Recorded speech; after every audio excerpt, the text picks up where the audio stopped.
The dichotomy of Waco begins with its founding and remains today in my mind that it's neither west nor south, it's neither rich nor poor. It straddles so many different worlds, and there's this dichotomy that happens at every step of the way and from the beginning. It is a place that accepted outsiders and was very welcoming for people with odd ideas, and so many small religious and ethnic groups move here. Which means David Koresh shows up, and here's a town that has stayed out of the public eye for a century or two, at least against the cattle drive days, and all of a sudden the David Koresh scars it, and it's in the public mind. Waco becomes a verb. Or Waco again. And yet he doesn't live here. He shows up, it's 15 miles outside of town.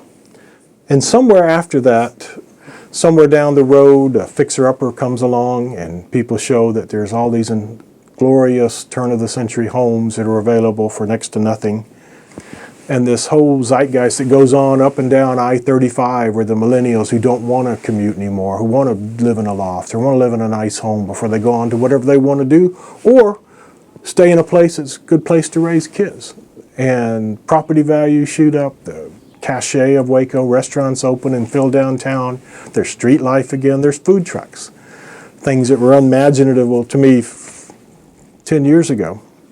And just when it's just peaking with Baylor football and the new stadium, and then Twin Peaks, which again, very few Waco people are involved. These are people who came from across the state for a meeting, and it turns bloody, and it becomes once again Waco people thinking, oh man, really? We were making such progress.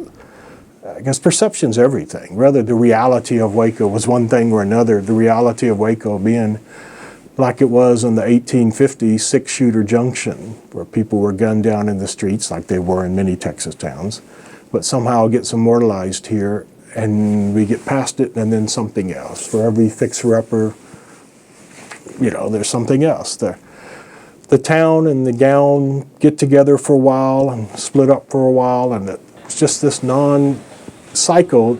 You don't see Wichita Falls or Plano, or you don't see Midland or Beaumont in the news. It's Waco. And all around the world, you can say Waco and people automatically have images. I think now there's more fixer-upper than there are David Koresh. But like we say, what's next? What are we going to overcome?